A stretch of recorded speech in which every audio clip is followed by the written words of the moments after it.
interested in this story. We've talked about leaseholders before, particularly around cladding, but from almost whatever angle, a lot of leaseholders are being ripped off all the time. And now, finally, a bit of a win for them. Thousands of leaseholders who bought homes from the home builder Taylor Wimpey will no longer be subjected to ground rents that double every 10 years. The builder voluntarily given formal commitments to remove the terms from leasehold contracts and exclude them from new ones after action being brought by the Competition and Markets Authority. Campaigners described the decision as a massive win because the effect of these increases was that people often struggled to sell or obtain a mortgage on their home. Affected Taylor Wimpey leaseholders will now see their ground rents revert to the original amount, that is when the property was first sold, and they will not increase over time. The company is also paying third-party freeholders of leases that Taylor Wimpey originally but no longer owns to enable their leaseholders to do the same. If you are a leaseholder, I'd like to know about the costs that you incur over and above the mortgage you pay.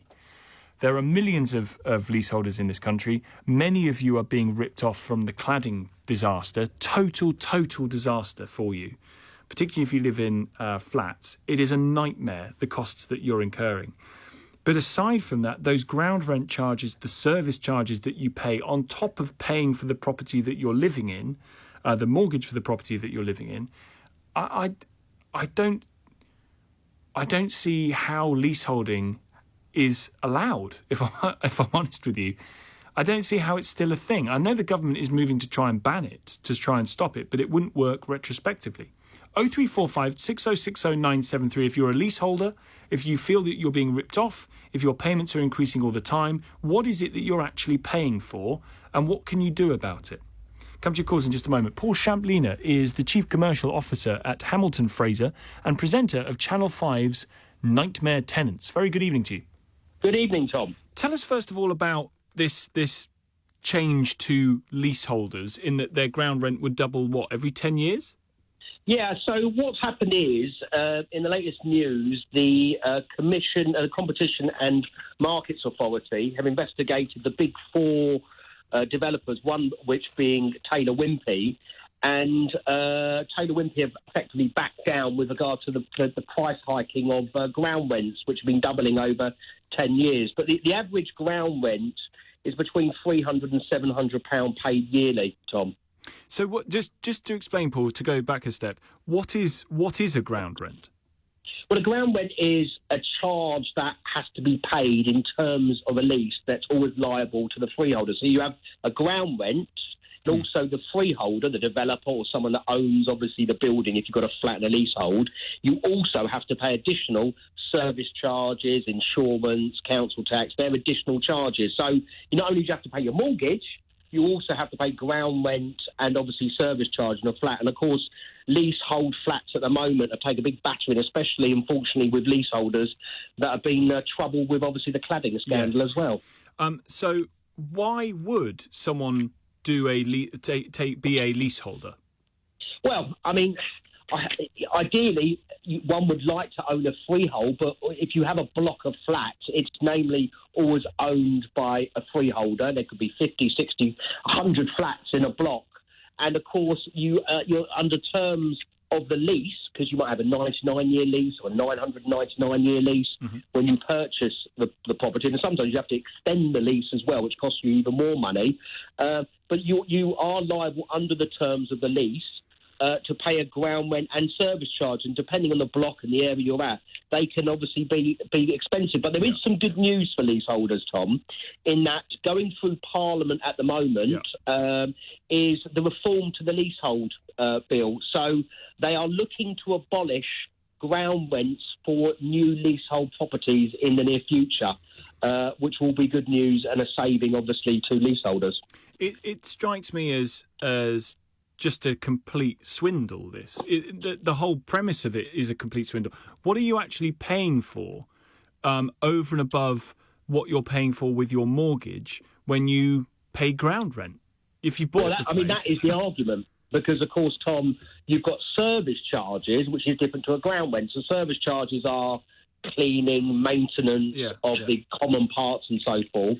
But unfortunately, in terms of a lease, the varying charge of the ground rent, you're locked in. And that's why the government are looking at have been looking at this closely. There's been a whole load of reforms in housing, but they've looked at this and they've actually said to freeholders and developers, you know what, enough is enough, and we're now going to make it a law that there's not going to be any ground rent charges for new leases in the near future. And so it's quite a way down the line in Parliament. So there is some good news on the horizon for leaseholders. For future leaseholders, not for current ones, unfortunately. For future leaseholders, but there is obviously recourse. If you feel like you're being overcharged, there's a really good website which is called the Leasehold Advice Line, where you can also see if you're not making sure that you're not being overcharged. And there is redress where one can go to the first tier tribunal as well. Now, there is some enforcement coming in as well. Just lastly, Tom, is that under the new bill is that if there is non-compliance by freeholders, this relates to the new bill,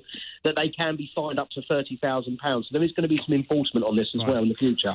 Well, it strikes me that people have been getting away with it for far too long on this stuff, and it cost people a fortune. I remember, Paul, this is a few years ago now when we bought our first house, but we were looking at places, and it was a big new build estate, really, really recent estate, and we were looking to buy freehold. But the developers that built it were still looking to charge a service amount for the cleaning of the communal areas and the mowing of the communal lawn and what have you. They were also attempting to bring in a charge for us to have a cat in our own home. Yeah, well, that's ridiculous. I mean, there is sometimes on leases there is no pets clause. I mean, I'm totally against that because I think obviously pets are really important to people's mental health and stuff. But I mean, you own the house. You're buying the house. It's just insane. Well, if it's a house, I mean, that is insane. And there's been a lot of sharp practices. But now I can say that the government are looking at this, and a whole load of reforms that are going to come in. So I know, obviously, we're especially there's been an investigation by the Competition and Markets Authority. They have pulled the biggest four developers over the coals as such. So it is good news on the horizon, but there has been a lot of sharp practices in the past. Just finally, I see that, as you mentioned, the government are making changes or putting changes into bills. Labour say ministers need to go further and completely ban the selling of houses without a freehold. Do you think that would be the right thing to do? Is there a place for leasehold? No, I think that's a bit extreme, to be honest. I mean, you've got to realise, numbers-wise, there's something like 4.6 million leaseholds just in England alone. A lot of people can't afford houses, or terraced houses or semi-detached houses or whatever. So obviously there's flats, there's obviously shared ownership, and as we know, the housing ladder, getting on the housing ladder for first-time buyers is extremely difficult, especially when we had obviously the stamp duty concessions that came in during COVID. So I think that would be totally extreme for that to happen, to be honest. All right. Listen, Paul, good to speak to you. Thank you very much indeed. Paul Shamplina, your Chief Commercial Officer, Hamilton Fraser, presenter of Channel 5's Nightmare Tenants. Has it been a nightmare as a leaseholder? To what extent does it continue to be a nightmare, given either the increasing ground rent, the frequency with which that ground rent is increased? What are you actually paying for? I'm not quite clear what you're actually paying for over and above the mortgage that you're paying on the house or flat that you're living in. As Architect here says, appropriate name, Tom, ground rent is £300 per year in a small flat, £600 a year after 10 years. The cladding scandal, 45 grand to 200 grand bill plus extra 500 quid a month. That is absolutely unbelievable, isn't it? They've put Michael Gove in charge of that department now, the Department for Communities, Local Government and Housing.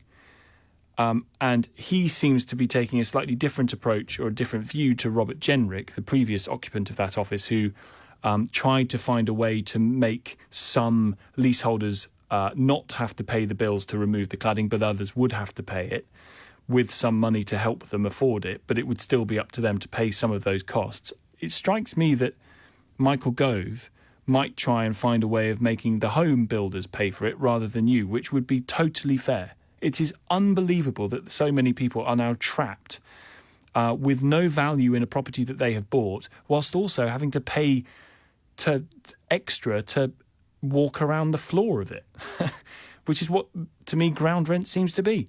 0345 6060 973. Your calls after this, 11:15.